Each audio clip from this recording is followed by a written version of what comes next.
I'm going to preview the 8 seed Mississippi State versus 9 seed Baylor men's basketball game, which will be played on March 21st at 11 a.m. 15 a.m. Central Time on CBS. And as of right now, Mississippi State's favored by 1.5. And nothing would shock me in this type of game right here because it's 8-9 matchup. It's literally a coin flip. And Mississippi State is 21-12 on the year, 8-10 in the SEC, while Baylor's 19-14 on the year, 10-10 in the Big 12.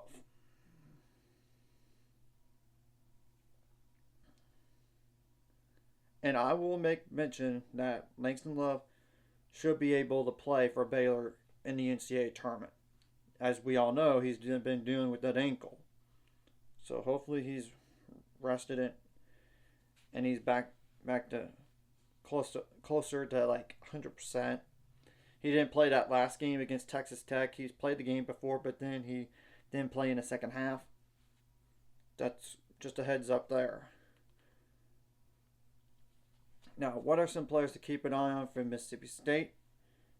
And I'll put the outlook on Mississippi State men's basketball in the description below. Apologize for looking down here. Josh Hubbard, number 12, 5'11" 190-pound guard. That's a sophomore. 18.7 points per game. 34.3% on threes on 303 attempts. 87.8% on free throws on 148 attempts. 2.2 rebounds per game. 3.2 assists per game. 1.2 turnovers per game. 0.9 steals per game. 1.9 fouls per game. There's Keyshawn Murphy, number 3. 6'10", 230-pound forward. That is a junior. 11.8 points per game, 15.4% on threes on 26 attempts, 61.1% on free throws on 95 attempts, 7.5 rebounds per game, 1.5 turnovers per game, 0.9 steals per game, 1.2 blocks per game, 1.9 fouls per game. That's all the double-digit scores that they have. But they do have 1, 2, 3, 4 other players that have 7.2 points per game or more, to be honest. And the first one is Claudell Harris Jr., number 0, 6'4", 200-pound guard. That's a senior. 9.5 points per game, 34% on threes on 194 attempts, 76.2% on free throws on 42 attempts, 2.8 rebounds per game, 0.7 turnovers per game, 0.8 steals per game, 1.2 fouls per game. Riley Kugel, number 2, 6'5", 210-pound guard. That's a junior. 9.2 points per game, 32.2% on threes on 115 attempts. 75.1% on free throws on 61 attempts, 3 rebounds per game, 1.4 turnovers per game, 1.1 steals per game, 1.9 fouls per game. There's R.J. Melendez, number 22, 6'7", 210-pound forward. That's a senior. 8.9 points per game, 28.1% on threes on 114 attempts, 75.3% on free throws on 77 attempts, 4.4 rebounds per game, 1 turnover per game, 1 steal per game, 0.7 blocks per game, 2.2 fouls per game. There's Cameron Matthews, number 4, 6'7", 225-pound forward as a senior, 7.2 points per game, 6'25" on threes, 49.5% on free throws on 99 attempts, 6.6 rebounds per game, 3.6 assists per game, 2.4 turnovers per game, 2.5 fouls per game, 0.7 blocks per game, 2.7 fouls per game. Then there's Michael Nwoko, Nwoko. Apologize if I butchered that. Number 23, 6'10", 245-pound center. That's a sophomore. 6.3 points per game. 14.3% on threes, but that's only on 7 attempts. 60.6% on free throws on 66 attempts. 4.6 rebounds per game. 0.7 turnovers per game. 0.8 blocks per game. 2.3 fouls per game. There's Sean Jones Jr., number 5, 6'5", 205-pound guard. That's a junior. 4.9 points per game.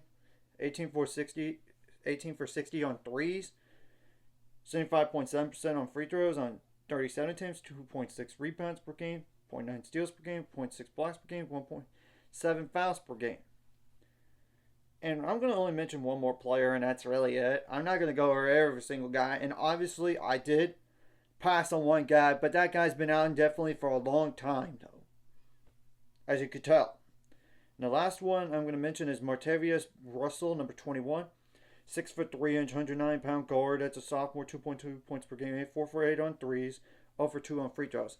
That's pretty much all you need to know, to be honest, unless it's like a blowout, which I do not see that happening, but you never know. It is the NCAA tournament after all. And one thing I'm going to say across the board, you got to make adjustments on the fly, not just from first half, second half, but throughout the game. You got to limit your foul trouble while getting them in foul trouble. You got to hustle them and do this for your seniors. And I know, and VJ Edgecombe as well. Now I know Mississippi State does have seniors, but when you look at the Baylor roster, they have more guys that are seniors. I mean, that's just telling the truth. And obviously, VJ Edgecombe is going to be a one and done.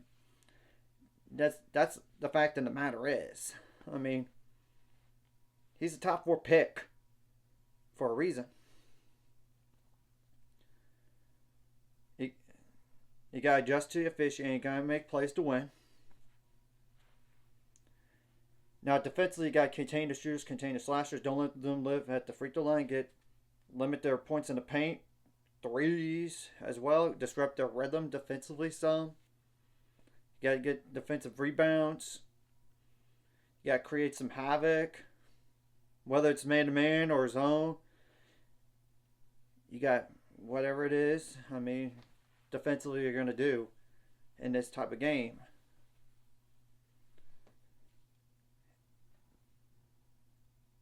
Now, off it, of course, defensively too, you need to limit the fast break points, points in the paint. Fast break points, points in the paint. Limit the 3-point shooting. And second chance points, you got to limit those. And offensively, you got to get some second chance points. You got to get some offensive rebounds. You got to take care of the ball. You got to get some fast break points, points in the paint. You got to make some threes. And hopefully you shoot the ball better from 3 than last game against Texas Tech.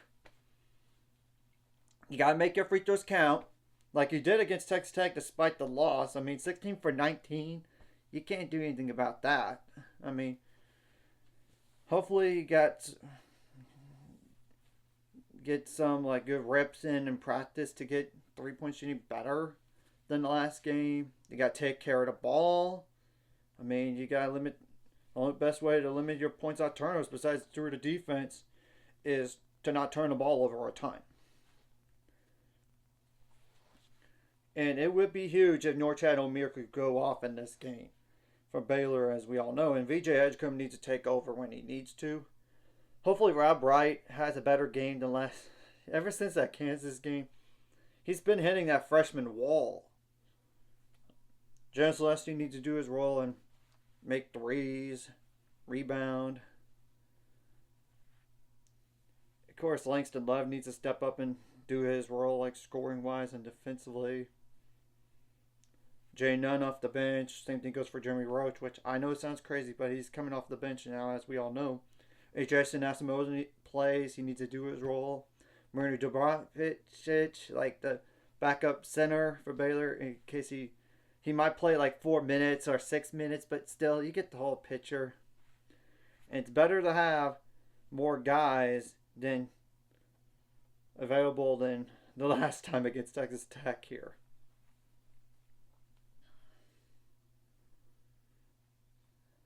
So, let's just go out there, give our best shot, and literally, we have nothing to lose here. Other than, of course, the season's done in around 64, but that's besides the point. Not a lot of people thought after Baylor went through a rough stretch without Joshua Jawuna, they would make the NCAA tournament. They're here. You could beat the Hunter instead of the Hunted. You gotta be the more aggressive team. I mean, and this point spread kind of showed it's really a coin flip game. So I know it's gettable for both of these teams here. I mean, Baylor does not have Joshua Jawuna, as we all know, due to knee injury since that UCF game. So let's go out there, see what happens. Nothing will shock me personally, whether it's a win or a loss. So anyways, if you like this content, hit the like and subscribe button. See you guys later on the road to 800 subscribers. So the ultimate goal is 1,000 or more.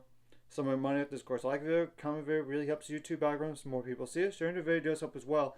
Some more people could watch. And if you're watching and not subscribed, hit subscribe button, hit the notification bell as well. And it would really help the Big 12 if a Big 12 team beats an SEC team. I'm just saying. Because you know the SEC this year is one of the best conferences in men's basketball. But the Big 12 is not as good as compared to years past. So I just didn't want to go over like 15 minutes or more here on this game right here, right now. And it's in the East region, and probably the next game for both of these teams is the 1 seed. They're going to play like a team that's a play-in game, as we all know, as 16 seeds. So I don't want to get ahead of myself, but whoever wins this game will most likely than not play against Duke.